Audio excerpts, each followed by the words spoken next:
Hello and welcome to the show. I'm here on Forza Horizon 2 with another rally car build. My vehicle today, yes, we have finally got some Porsches to play around with. I'm going to be using the Cayman GTS. You may wonder, why am I using this car over all the other Porsches? Well, the older Porsches, the 944, the old 911 Turbo and so on, those are all in lower classes. They've all driven in previous Forza games before. Whereas the modern cars, the ones that we haven't seen, the likes of the new 911s and so on, they're far too high a PI to use in this. There's 10 PI to play with at the top of S1 class. So I've gone for something I haven't driven before at a Forza game, the Cayman GTS, and we still had some PI to play around with once it starts off in mid A class. Now, this car here is already built. My computer had a derpy moment, so I'm got to talk through the build again on it. The rules for this series are that the vehicle has to be four-wheel drive, has to have the off-road suspension, off-road tyres, and off-road gearbox. Now, my initial concern was that the four-wheel drive may jump the PI up massively. In actual fact, it didn't. As you can see here, oh wait, sorry. This because I've got the modifications on the car. It is the wrong way around. When it initially starts, you lose about 7 PI from rear-wheel drive to four-wheel drive. Now I've got power and parts on it. It is a different story. It now goes lower, but initially it didn't. I was kind of hoping I was going to show what I wanted to do. It did not. Now the car is modified. So yeah. We still had plenty of PI to play around with. Another thing that I did do on the vehicle, I was contemplating whether to go for a turbocharger or whether not to. In the end, I opted for it. It makes the car a little bit heavier. It's not a huge amount though, but we do get a decent amount of power out of it. So I have gone for the turbocharger on here. I've also gone for the aero parts. The reason being is, yet again, we don't have massive tyres on this car. We do have, as I'll just show you, I've definitely got the off-road tyres on here. We have okay tyres. It's 285s on the rear, which is about the same size I think we had as the Subaru BRZ, and Subaru BRZ is in fourth on the table. They're okay, but I would like some bigger tyres. I expect that we will probably slide around a little bit with this vehicle. That's why I've gone for the aero parts on the car. I mean, it should be a half decent handling car. I would hope. There was a little bit of fiddling trying to get the weight, trying to get the most of the most out of the PI, if you like, so sticking on drive lines and so on, to make up the odd 1 PI here and there.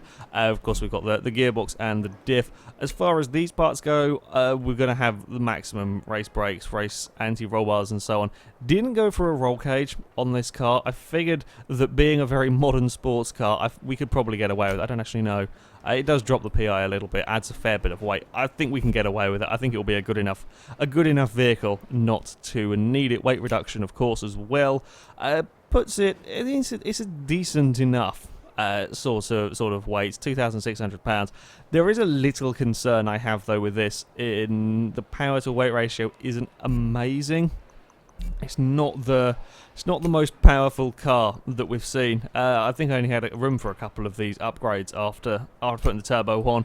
We had the exhaust, and I think, was it the air filter? There we go. Yeah, the air intake and the rest of these bits here I didn't touch because I just didn't have enough PI to work with on the car.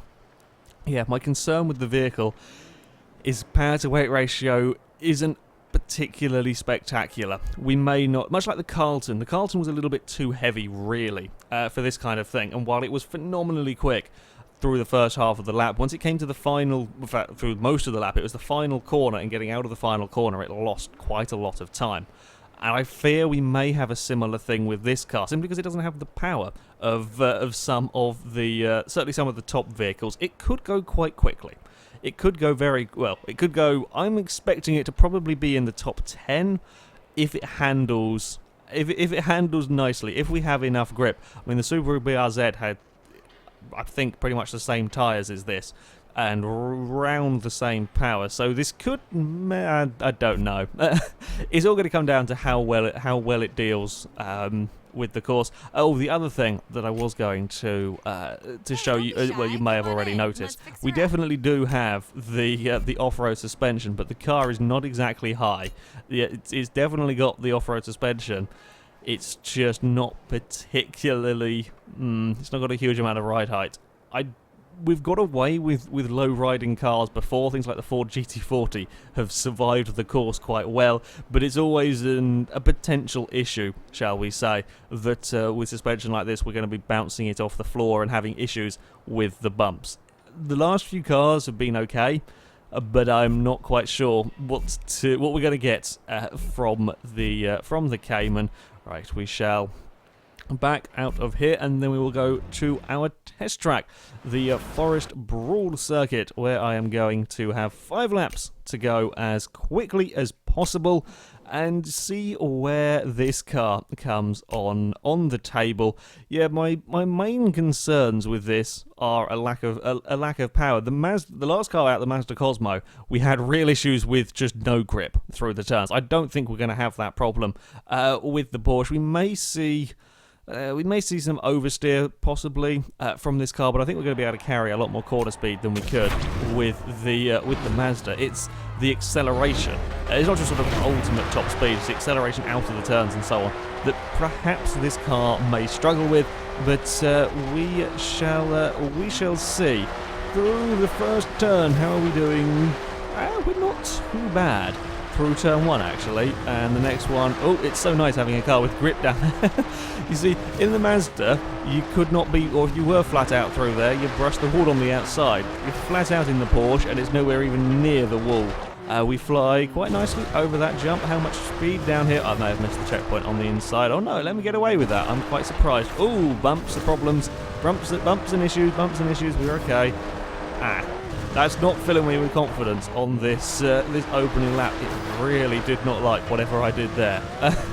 really was unhappy. Oh, we've overshot this particular corner. Okay, yeah, we've slightly buggered our run onto the straight. How do we fly, car? Whoa! We're not happy with that. That was an interesting twist that we did. Through the air that time. Then we fly back down over there. I'm not entirely sure how this car flies. It's slightly confusing. Do we want... I think perhaps we want 4th gear if we're going to do it in that manner. Alright, if we are smooth down there, it's quite quick. But it's a lively car, this thing. I kind of want to gear in between 3rd and 4th as well. Can't quite decide which one I want to be in. Oh, we're very wide through there. Yeah, that's all flummoxed completely. Yeah, it moves around a lot. It's not as planted as I was hoping. There is a lot of grip in this, but it's a little bit scary to find it almost. It's a strange thing. We're going to brush the wall on the outside. Really slow it down and then fire it out the other side, hopefully. Yeah, I don't think we quite... Again, much like we had with the Carlton. The Carlton was just too heavy. This thing, I think, just doesn't quite have the power. That's better. That's much better through the air. There we go. Yeah, it's kind of moving around quite a lot. It's not a bad first lap time, though. 1 minute 0.6 on an opening lap. That's, yeah, not too shabby at all. That time I didn't quite carry as much. Oh, bloody hell. Yeah, I really want a gear in between 3rd and 4th. Ooh, the back end, I would really like the back end to be more planted in this car. It could be really bloody fast, I think, if I can get a lap without it wiggling its way around the course. In fact, that's really fast through there, 103 miles an hour. That's getting up towards Countach speed through that section of track. Little dab on the brakes, get it settled across the bumps, turn in, carry some more speed through here, and then try and slow it down for this final corner. It's a really peculiar thing. We are actually going to go very quick, I think, on this lap if we don't have an issue across the jump. It's very peculiar because if you get it right in this car, there is so much corner grip, quarter speed that can be extracted from the car. But it doesn't. It's not planted. That's really it's really confusing to me as well. Like, this can carry huge speed through the turns, but it doesn't feel anywhere near as safe as the Carlton did. The Carlton was lovely and easy to drive quickly around here because it was just planted on the road, whereas this, I'm never quite sure what it's going to do each lap round. It's sort of unpredictable. It's not quite It's not certainly not my sort of car. We are actually going pretty damn quickly now on this lap as we tip it into the final turn. Can we get some acceleration out of it? This is actually on for almost a record-breaking lap time if we can get the jump nicely, which we do. Is it going to be enough? I don't know. Will the Cayman go? It's not quite fastest, but it is bloody fast from the Porsche. I don't know if I can get any more out of this car. That was a damn fast lap from the Cayman there.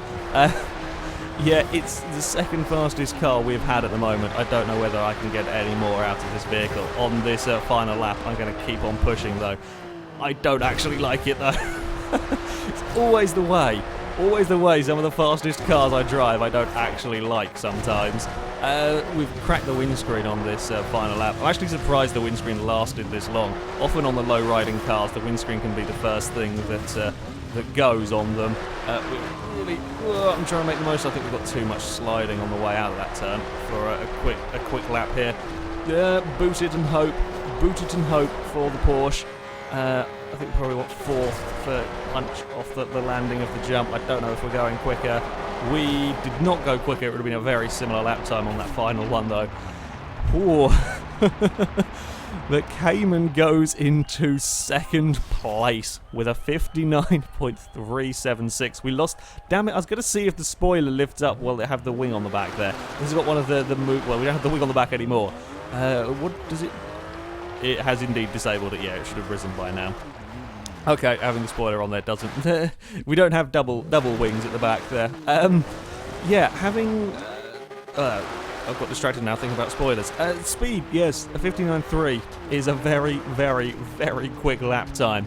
It is only a fraction of the Lamborghini Countach, but I don't really like this car. I don't like this build of this car on the dirt. It is too slidey. There is just not quite enough grip for me. I much prefer the stability of the Carlton. The Carlton was very, very easy to drive quickly. This isn't.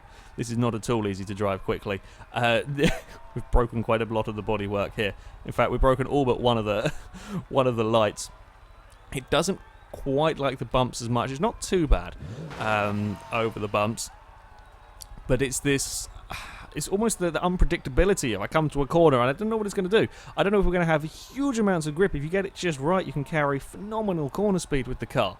But you're also just as likely to get it a tiny bit wrong, and you're going to have real issues with the car. It's just, yeah, it's not as stable as the Carlton. Certainly nowhere near as easy to drive. But if you do get it right, god damn, is the Cayman quick. If this had some more straight line speed, it would be unbeatable in this class. As it's not particularly quick on that final bit of the course. It's just everywhere else where we can carry a lot of quarter speed when you get things right. Yeah, an impressive time from the Porsche, that is for sure. But that is it from me. Thank you very much for watching, everybody, and until next time, goodbye.